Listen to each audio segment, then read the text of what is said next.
Hello dear students, I am Yogesh Kumar Deshmukh, Assistant Professor, Mechanical Engineering Department of Bharti Group of Institutions. Today in Measurement and Instrumentation, we are going to learn about tolerance and interchangeability. What is tolerance and what is interchangeability? Tolerance जैसा कि word बता रहा है, tolerate मतलब कहीं ना कहीं पर कुछ वेरिएशंस होंगे. इंटरचेंजिबिलिटी कुछ ऑप्शन होंगे कि हम किसी न किसी चीज़ को किसी से चेंज कर सकें. Let's see. As no parts can be produced with identical measurement by any manufacturing process. कोई भी मैन्युफैक्चरिंग प्रोसेस से हम सेम एक ही तरह का पार्ट्स कभी भी नहीं बना सकते. 100% एक्यूरेट कभी नहीं होगा कि कोई भी पार्ट किसी की तरह एकदम सिमिलर हो, है ना. क्यों सिमिलर नहीं हो सकता? क्योंकि किसी भी तरह का एनवायरनमेंट कंडीशन, हल्का सा भी एक मूवमेंट मशीनिंग फोर्स का और मशीनिंग एक्शन का, हल्का सा मशीनिंग फोर्स ज़्यादा लगने से भी सामान थोड़ा ना थोड़ा चेंज हो जाएगा मैन्युफैक्चर के दौरान. ठीक है. If any production process regardless of how well it is designed or how careful it is maintained and a certain amount of variation will always exist. ठीक है. कहने का मतलब आप कितनी भी सावधानी से कोई भी प्रोडक्शन कर लें, उसमें डिज़ाइन में मेंटेन करके बना ले और कुछ certain amount of variation naturally हो ही जाएगा कि जिससे वो सामान जो है वो एज इट इज़ ना बने. ठीक है. कहीं ना कहीं कुछ ना कुछ डिज़ाइन में वेरिएशन आ सकता है. तो variation arises from improper adjustment machining. Machine का इम्प्रॉपर एडजस्टमेंट हो सकता है जिसकी वजह से वो उसमें आपका एरर आ सके या चेंज आ सके. ऑपरेटर एरर, ऑपरेशन काम करने के समय मान लीजिए थोड़ा सा डिस्ट्रैक्ट हो गया या कहीं पर किसी चीज़ में इन्वॉल्व हो गया तो वहाँ पर ऑपरेशनल एरर आ सकता है कि मशीन अपनी तरीके से कैसे भी कट कर जाए. टूल वियर, जो मशीनिंग कर रहा है टूल वो हल्का हल्का वियर हो गया, हीट हो गया, हाई टेम्परेचर हो गया, उसके चिपकने लगा तो वो टियर हो गया, वियर हो गया. तो इसकी वजह से भी मैन्युफैक्चरिंग डिफेक्ट हो सकता है. डिफेक्टिव रॉ मटेरियल, जो रॉ मटेरियल हमें मिला हुआ है जो हम यूज़ कर रहे हैं वो डिफेक्टिव हो सकता है. ठीक है. इसकी वजह से क्या होगा कि जो बना रहे हैं सामान उसमें थोड़ा सा डिफेक्ट मशीनिंग हुआ तो वहाँ पर डिफेक्टिव था, उस जगह पे उसने ठीक से मशीनिंग किया, ब्रेक हो गया. Such variations are referred as assignable causes and can be identified and controlled. ये सब चीज़ें देखा जा सकता है और इसको कंट्रोल किया जा सकता है. Introduction. It is impossible to produce a part at an exact size and basic size. बहुत कठिन है, इम्पॉसिबल है कि एग्जैक्ट सेम साइज और बेसिक साइज़ पे हम उसको बना सकें. तो some variations known as tolerance, the variation in which we have is known as tolerance need to be allowed. तो टॉलरेंस उसमें देना पड़ता है. A permissible level of tolerance depends on the functional requirement which can not be compromised. एक permissible tolerance देना पड़ता है जो कि फंक्शनल रिक्वायरमेंट है, उससे हम बच नहीं सकते, ना ही उसमें छोड़ सकते हैं. जैसे कि कई बार हम लोग एयर टाइट बॉक्स होता है उसमें देखते हैं कि चींटी घुस जाती है, तो आप कहते हैं कि एयर टाइट है, how it's can be possible for an ant to go inside it. चींटी को कैसे आसानी हुआ कि वो वहाँ पर घुस गया. तो देखिए वो जो कैप में जो हम लोग रिंग्स बने, थ्रेड बने रहते हैं, वो थ्रेड प्रॉपर साइज़ के नहीं होते, उसमें हल्के से टॉलरेंस गैप ज़्यादा किए हुए होते हैं ताकि जब आप उसे रोटेट करें तो वो ईजिली रोटेट होकर टाइट हो जाए. अगर आप उसको टॉलरेंस नहीं देंगे तो वो क्या होंगे कि घिस जाएंगे या तो फिर इन ऑर्डर करेक्ट ऑर्डर में फिट नहीं होंगे. ठीक है. तो वहीं से वो चींटी घुस जाता है. No component can be manufactured precisely to a given dimension. It can only be made to lie between two limits, upper and lower limits. तो उसकी अपर और लोअर लिमिट होती है. जो हम लोग टॉलरेंस देते हैं उसको कितना ज़्यादा देना है और कितना कहाँ पर कितना कम देना है. कम होगा तो कितना कम और ज़्यादा होगा तो कितना कम ज़्यादा. तो उसी को बोलते हैं अपर लिमिट और लोअर लिमिट्स. ठीक है. Designer has to suggest this tolerance limit to ensure satisfactory operation. तो डिज़ाइनर जो रहता है उसको इसको टॉलरेंस लिमिट को देखना होता है कि कितना वो सेटिस्फाई लिमिट में काम कर सकता है. The difference between the upper and lower limit is called permissible tolerance. मतलब जो डिफरेंस होता है अपर और लोअर लिमिट में वो कहलाता है परमिसिबल टॉलरेंस. ठीक. एग्जाम्पल देखते हैं. A shaft has to be manufactured to a diameter of 40 plus minus 0.02 mm. अभी प्लस माइनस क्या है? तो जो शाफ्ट का जो बेसिक साइज़ है वो तो 40 mm है, पर ये प्लस माइनस क्या है? It will be acceptable if its diameter lies between the limit of sizes. देखिए अपर लिमिट में प्लस कर दिए 40.02 है तो भी चलेगा, और लोअर लिमिट में 40 माइनस 0.02 है 39.98 mm भी है तो भी चलेगा. तो परमिसिबल टॉलरेंस कितने mm का हुआ? Maximum minus minimum, upper limit minus lower limit, तो हो गया कितना? 0.04 mm. ये है मैक्सिमम टॉलरेंस. इतना टॉलरेंस उसमें हो सकता है. 40 से 0.02 mm ज़्यादा और 0.02 mm कम. टॉलरेंसेस होता क्या है? To satisfy the ever increasing demand for accuracy. Accuracy के लिए हम लोग जो डिमांड है उसको लाने की कोशिश करते हैं, उसके लिए हम लोग टॉलरेंस यूज़ करते हैं. ठीक है. Parts have to be produced with less dimensional variation. मतलब डायमेंशन में ज़्यादा चेंजेस नहीं आने चाहिए, तो उसके लिए हम लोग टॉलरेंसेस देते हैं. It is essential for the manufacturer to have an in-depth knowledge of tolerance. तो जो मैन्युफैक्चरर है उसको टॉलरेंस का in-depth नॉलेज होना चाहिए कि कितना हम टॉलरेंस देंगे कि हमारा जो पार्ट है वो एक्यूरेट डायमेंशन में भी रहे और वर्क भी कर ले और उसमें किसी तरह का डैमेज ना आए. Adhere to quality and reliability. To achieve an increased compatibility between mating parts. तो जो सामान जो मिक्स हो रहे हैं, मेट हो रहे हैं, जैसे कि शाफ्ट और ड्राइवर है, तो ये दोनों मिक्स हो रहे हैं, तो उसमें देखिएगा दोनों के बीच में जो टॉलरेंस है वो ज़्यादा ना रहे, तो कॉम्पैटिबल रहे, आराम से फिक्स हो जाए. The algebraic difference between the upper and lower acceptable dimensions, it is an absolute value. Absolute value क्या होता है? एल्जेब्रिक डिफरेंस है अपर और लोअर एक्सेप्टेबल डायमेंशन का. ठीक है. The basic purpose of providing tolerance is to permit dimensional variations in the manufacture of components, adhering to the performance criteria. Tolerance provide करने क्या है?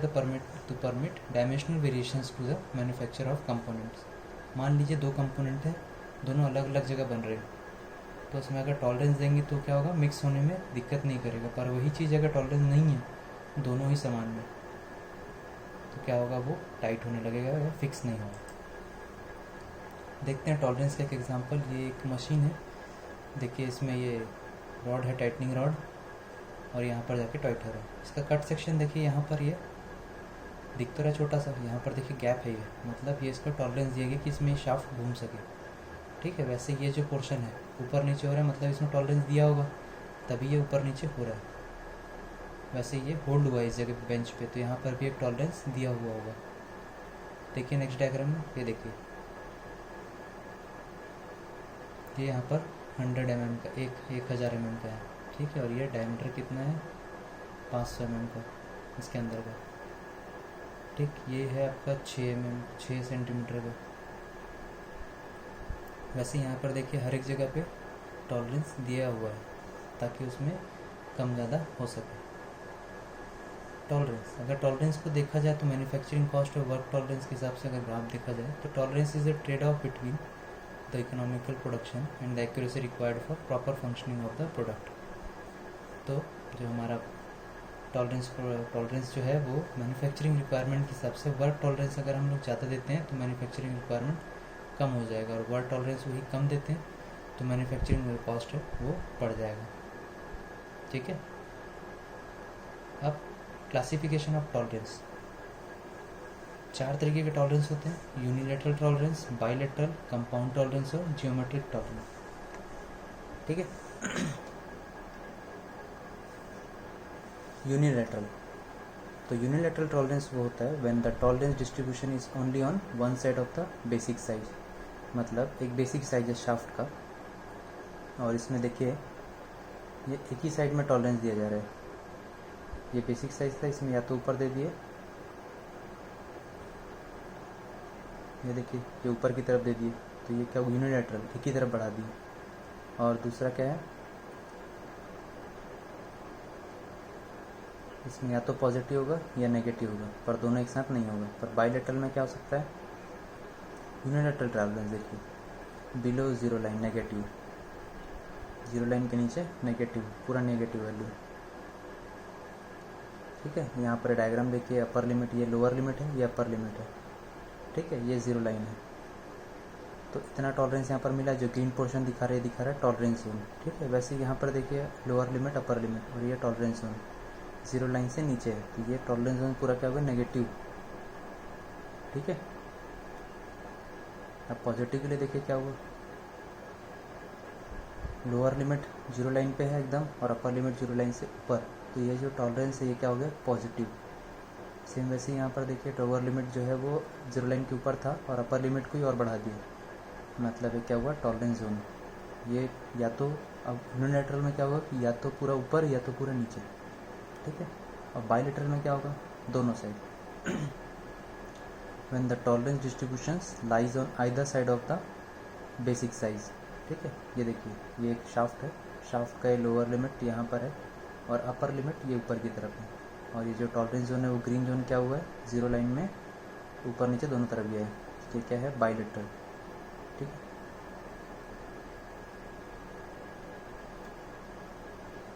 Compound tolerance, tolerance for the dimension R is determined by the combined effect of tolerance on 40 mm dimension और 60 degree and on 20 mm dimension. कहने का मतलब अलग अलग 2-3 dimensions की वजह से अगर कुछ टॉलरेंसेस आ रहे हैं तो वो होता है कंबाइंड टॉलरेंस, ठीक है। जो इसका शाफ्ट था 40 mm उसमें टॉलरेंस किसी किसी कारण आ रहा है, ये एंगल के कारण, ठीक है, ये 20 mm के हाइट के कारण जो इसमें डिफरेंस आ रहा है वो होता है, ये था कंपाउंड टॉलरेंस।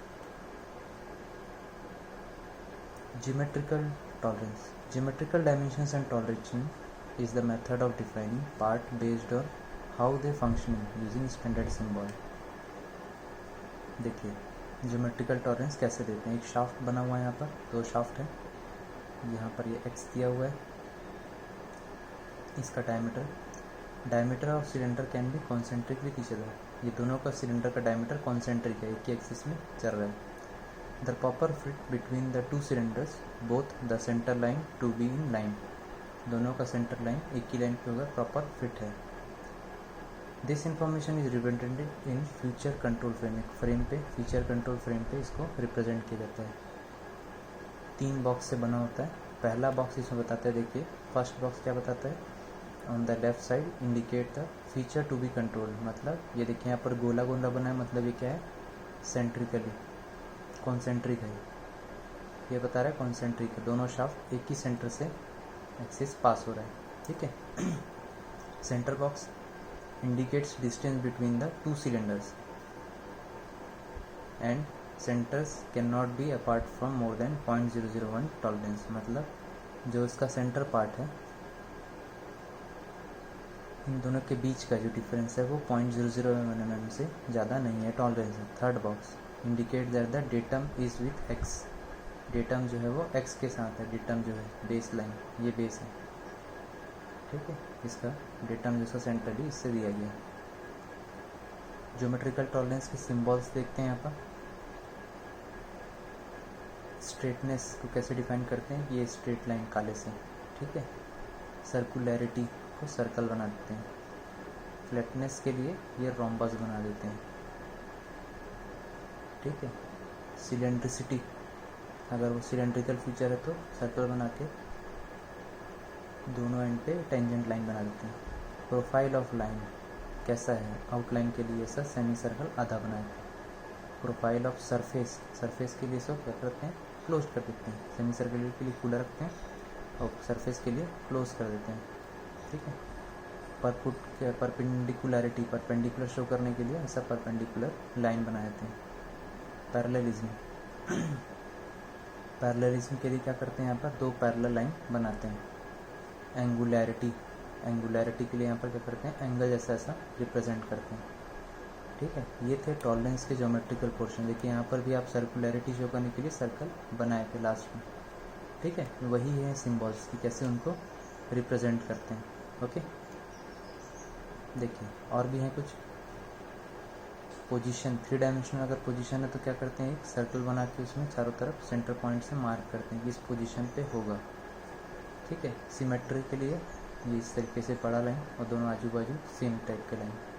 कॉन्सेंट्रिक, अभी कॉन्सेंट्रिक के लिए बनाए थे आपने, ओवल शेप में 2 सर्कल, सेंटर कॉमन रहेगा, सर्कुलर रन आउट के लिए ये एरो जिधर रन आउट हो रहा है, और टोटल रन आउट के लिए क्लोज्ड एरो, कौन सा पूरा बॉडी टोटल रन आउट हो रहा है। ठीक है। Interchangeability, manufacturing a large number of part is not commerce economical to produce both the mating part same operator. ठीक है, एक ही ऑपरेटर बहुत सारे पार्ट्स को अगर बनाने हैं तो ज़रूरी नहीं कि एक ऑपरेटर पूरे पार्ट्स को, दोनों पार्ट्स को बना ले और मेट कर ले, ऐसा नहीं है, तो अलग अलग बनते हैं। ठीक है, अब मेटिंग पार्ट्स अलग अलग बनेंगे तो मिनिमम पॉसिबल है कि उसमें जो बनेगा साइज़ वो सेम साइज़ का हो, है ना, तो उसमें एक टॉलरेंस दिया जाएगा ताकि वो कंपेयर हो सके। आइडेंटिकल पार्ट्स और मास प्रोडक्शन बनाना है तो आइडेंटिकल पार्ट्स बनाना बहुत ज़रूरी है, तो उसके लिए अलग अलग जो पार्ट्स बन रहे हैं उसमें टॉलरेंसेस देना है। ठीक है, अगर नहीं है तो अगर इसमें एक पार्ट में नहीं दिया तो दूसरे पार्ट में टॉलरेंस देना है ताकि वो फिट हो जाए। The components are manufactured in one or more batches by different persons on different machine at different location are assembled at one place. कहने का मतलब अगर एक ही प्रोडक्शन मैन्युफैक्चरिंग हो रहा है और उसमें अलग अलग बैचेस में हो रहा है, अलग अलग पर्सन्स कर रहे हैं, अलग अलग मशीन में हो रहा है, अलग अलग लोकेशन पे हो रहा है, पर उसको असेंबल एक ही जगह पे होना है। ठीक है, तो उस पार्ट्स में manufacturing parts under such condition is called interchangeable manufacturers. मतलब ऐसे जो पार्ट्स जो अलग अलग जगह बनते हैं और उसको असेंबल किया जाता है वो इंटरचेंजेबल मैन्युफैक्चरर्स होते हैं, क्योंकि वो एक दूसरे से पार्ट से लग सकते हैं। मान लीजिए एक पार्ट आपने एक जगह पे बनाया, ए ने बनाया, दूसरे को बी ने बनाया, दूसरे पार्ट को सी ने भी बनाया, मान लीजिए ए से बी का नहीं मिल रहा पर ए से सी का जो पार्ट्स है वो मेट हो जाएगा। ठीक है। Interchangeability, and one component selected at random should assemble with any other arbitrarily chosen mating component. ठीक है, वही जो मैंने बताया, एक कंपोनेंट बी से ना जुड़ के सी से जुड़ गया। ठीक है, एक का दूसरा कंपोनेंट सी से नहीं जुड़ा पर बी से जुड़ गया। कंडीशन क्या होता है? Identical component manufactured by different operators, different machines, different environment conditions, different assembly and replaced without any further modification। ठीक है, कहने का मतलब एक ही कंपोनेंट को अलग अलग ऑपरेटर बना रहा है, अलग अलग मशीन में, अलग अलग एनवायरमेंटल कंडीशन है, और फिर वो असेंबल नहीं हो रहा तो रिप्लेस भी होगी एक दूसरे कंडीशन से, दूसरे मशीन, दूसरे के ऑब्जेक्ट के साथ सेम जो बनाया आपने कंपोनेंट उससे। ठीक है, तो सेलेक्टिव असेंबली क्या होता है? Selective assembly, the parts produced are classified into groups according to their size और डायमेंशन से अलग अलग कर देते हैं। Both the mating part are segregated according to their sizes and match with the group of mating parts are assembled. This ensure protection and elimination of defective assemblies. ये क्या करता है? प्रोटेक्शन और एलिमिनेशन ऑफ डिफेक्टिव असेंबली से काम करता है, जब अलग अलग आप कर देते हैं। Array content cost are reduced and the parts produce will wider tolerance. मान लीजिए इससे क्या होता है? कॉस्ट रिड्यूस हो जाता है क्योंकि किसी न किसी से मिल जाएगा। देखिए, minimum and maximum metal conditions क्या होता है? मैक्सिमम मेटल लिमिट 40.04 mm दिया हुआ था, लीस्ट मेटल लिमिट 39.95, ये था मैक्सिमम और ये है लीस्ट। ठीक है, ये मैक्सिमम लिमिट है और ये लीस्ट लिमिट है। फिर शाफ्ट होल के लिए देखिए, ये तो शाफ्ट के लिए था, लीस्ट और ये मैक्सिमम। होल के लिए क्या है? मैक्सिमम मेटल लिमिट, इतना बड़ा होल रहेगा, और लीस्ट मेटल लिमिट मतलब यहाँ तक वो मेटल जाएगा, तो इसके बीच में ये है आपका टॉलरेंस, तो आराम से इसमें फिट हो जाएगा। Okay, thank you. For any queries regarding tolerances and interchangeability, you can put a text or message on this number. Okay, thank you.